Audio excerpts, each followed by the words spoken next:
Ashama kam jirtu hordoftoota chaanaalii Beekii Focus arrammoo interview keenyaas lammaffaadha walitti deebinirraa interview darbee akkasiin baay'ee ilaaltan argeera subscriberiin keessan garuu hinuma hin jiru kanaafuu sagantaa keenya sarraa kadhannaa jalqabnaa maqaa gooftaa maqaa Yesuusiin harki keessan utuu hin beekin subscribe itti bu'u ameen jechuun dhiisina egaa viidiyoo gaaffiiwwan ajaa'ibaa qopheessinee isiniif dhiyeessuuf deemna badhaasa kaardii 15 qaba namni moo'ee kallattii mangara sanatti dabarsaa isa dura garuu namni tokko subscribe akka hin goone gochuus dandeessu isiniin kanaaf yoo amma xumura viidiyoo keenyaatti nu hordofaa isiniin jennaa amma kallattii mangara viidiyoo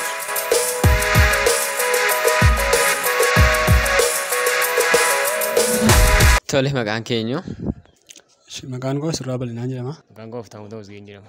tole barsiisaa fiiziksii tachumaan barsiisaa keenyadha. Maqaan koo Fiinitoo Daadan jedhama. Guutuu Abbabaa jedhama. Gaaffii si gaafadhaa gaaffii kana irratti hundooftee naan deebiste jechuudha. Dhaloota jennaan amma dhaloota dhaaraa dhaloota qubee dhaloota maaloo dhaloonni sun waggaa meeqa meeqaan lakkaa'ama? Waggaa meeqa meeqaan lakkaa'ama dhaloota tokko kan jennu fakkeenyaaf dhaloota qubee kan jedhamani dhaloota darbeedhama dhaloota dhufeedhama dhaloonni kun waggaa meeqa meeqaan lakkaa'ama? Jaarraa tokko ta'inna. Lakki jaarraa miti waggaa muraasadha.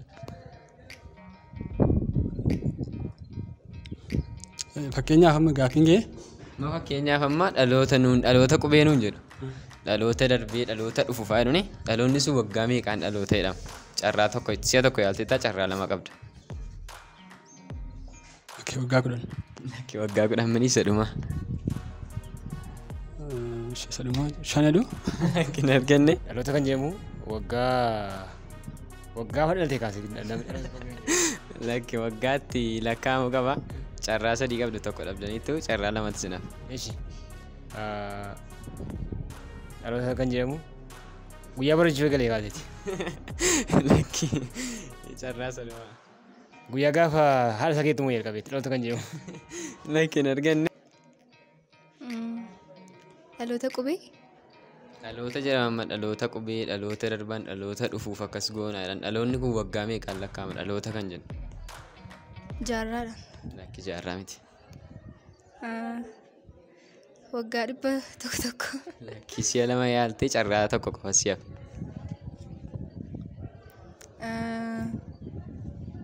Teekinooloojii irratti hundaa'uudhaan.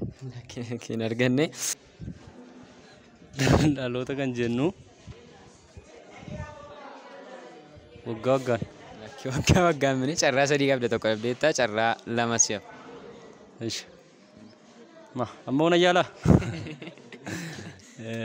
Dhaloota waggaa 100 ta'a.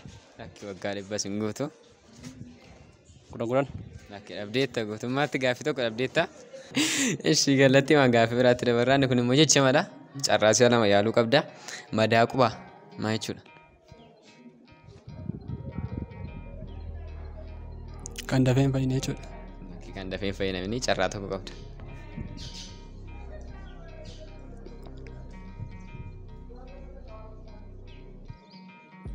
Madaa qubaa. Bakka kanii waan tokko tuttuqu jechuudha. Lakki si'a lama yaaltu hin arganne. Madaa qubachuuni kan siin fayyine yeroo hundaa isuma laalta waan ta'eef yookaan immoo hojii hojjettuu fi hin fayyu madaa qubachuun yeroo baay'ee maal agartaa isuma laalta waan ta'eef jechuudha siin fayyu madaa qubachuun. Tolee itti sittaniittu madaa qubaa jechuun madaa baay'ee nama dhukkubu jechuudha. Gaaffii tokko argattaniittu. Madaa. Madaa qubaa jecha mala gosa jecha maa keessa. Fakkeenyaaf nama tokko gargaartee raatte namni sun gaafa galata si dhabsiisu gaafa quba nyaattu natti fakkaata. Kin arganne ammas carraa yaaluu carraa tokko qabda. Madaa qubaadhani.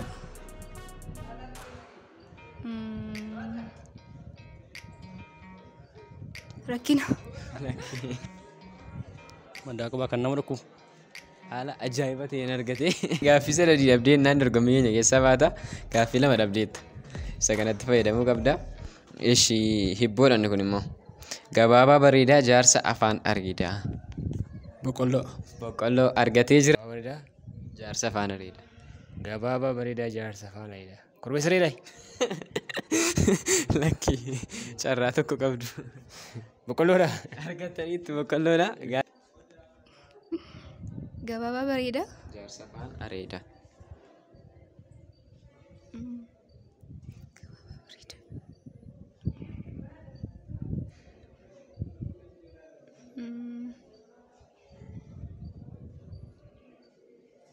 Barsiisaadha.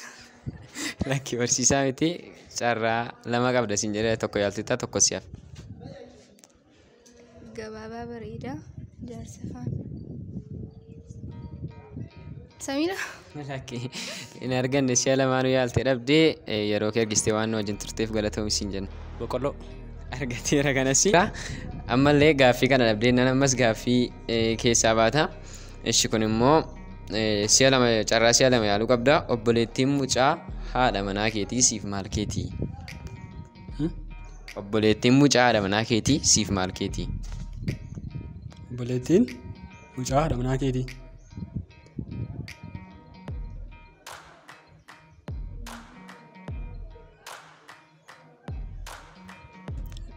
Eessuma godha?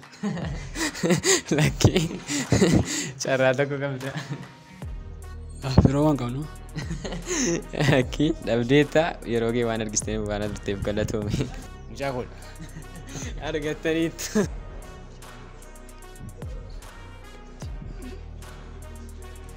Koi. Irra deebiin. Obboleettiin mucaa haadha manaa keetii siif maal keetii?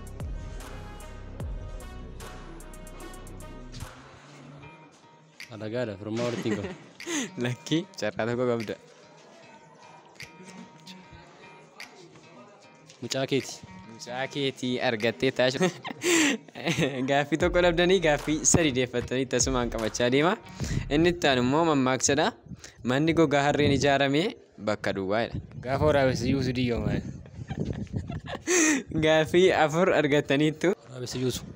Kanas argateera akkuma inni itti aanu immoo beekumsa waliigalaadha. Carraa si'a sadii yaaluu qabdu. Bineensi sagalee guddaa qabu bineensa hundarra. Bineensa maal jedhamudha? Waraabessa.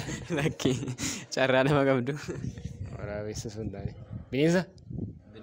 Bineensa keessaa sagalee dheeraa furdaa. Sagalee baay'ee fagootti dhaga'amu. Akkan odeeffannoo isaa qabutti kiiloomeetira 1670 irratti dhaga'ama. Nama tarii. Lakki carraa tokko qabdu. Qabu mana beeku. Booyyee jennu. Booyyee miti bineensa guddaadha. Saayiziin isaas guddaadha. Sagaleen isaas baay'ee guddaadha. Raayinosaras. Lakki raayinosaras miti. Qurxummii guddaa. Itti dhiyaatteetta garuu gar tokkotti kuti. Lakki shaarkii miti. Sababii ati qurxummeetteef poointii walakkaan siidhaadha. Meeqa qabda? 3.5. Tole gaaffii lama dhabdanii gaaffii isa kana dhabnaan dorgommii keenya keessaa baatu jechuudha. Inni kunis jechamaadha. Carraa si'a lama yaaluu qabdu. Dorrobaa qalee. Dorrobaa qalee gaafa jennu nama dhibaa itti waan ta'eef waan godhu wallaalee isuma qalee jechuudha. Lakkiin arganne carraa tokko qabdu. Dorrobaa qalee jechuun immoo dorrobaa qalee jechuun maal godhe jeetta? Nama dhibaa itti waan ta'eef isuma eeggatama sanatu rimaa ishee qalee jechuudha. Silaa waan eeggatti fayyadamu ammoo sirri fayyaa ishee qalee jechuudha. Itti sittaniittu garuu qabxii guddaa qabdu waan ta'eef gaaffii kana isiniin kennu gaaffii sadii dhabdaniittu amma ammaatti gaaffii afur deebisuudhaan hordoftoota keenya hundumaa dursaa jirtu. Yoo simmootan iddoo isin jirtanitti isiniif hin badhaasa keessanii yeroo keessanii waan nuun laattaniif guddaa galatama. Qabda jechuudha. Inni itti aanu immoo jechamaadha. Carraa si'a lama yaaluu qabda. Dorrobaa qalee yoo inni jechuudha. Rakkate. Agartuu gaaffii meeqa argatte? Gaaffii 5 deebisee qabxii 5.5 qaba. Inni itti aanu immoo mammaaksadha. Inni kunis itti guutta. Kan qabaan guunne bakka duwwaadha. Gaddiisan bakkee guutti. Gaaffii qabxii 6.5 qaba. Inni itti aanu immoo jechamaadha. Carraa si'a lama yaaluu qabda. Ilkaan qaree yoo inni.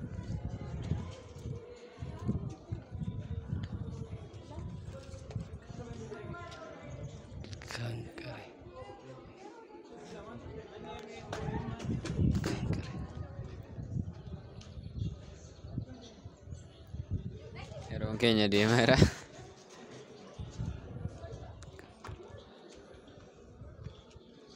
Irra darbe. shirran darbaa gaaffii lama dhabdeetta. Gaaffii isa dhumaatis yoo argattes yoo dhabdes nama xumurama. Mammaaksadha kunis bakka duwwaa guutaa. Safuu baalaa jette jaartiin bakka duwwaadha. Gurgubbeen fagaaratti argatte. Gaaffii torba deebisee qabxii torba tuqaa shan qaba. Amma ammaatti dorgomtoota keenya hundumaa dursaa jira. Badhaasi kanuma kee taa'e jedhee yaada jechuudha. Amma dhaggeeffattoota hundumaa gaafannee finne irraa qabxii baay'ee kan qabus isadha waan ta'eef yeroo kana badhaasa laannaafi jechuudha.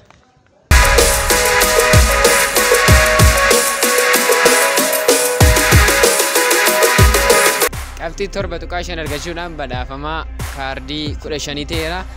Dorgommiin keenya haaluma kanaan itti fufaa. Firaatuuf Boonii Teek Boonii Entertainment subscribe gochuudhaan qophiilee akkasii hedduminaan argattu. Amma interview keenya kutaa arfaffaadhaan wal agarruutti nagaatti.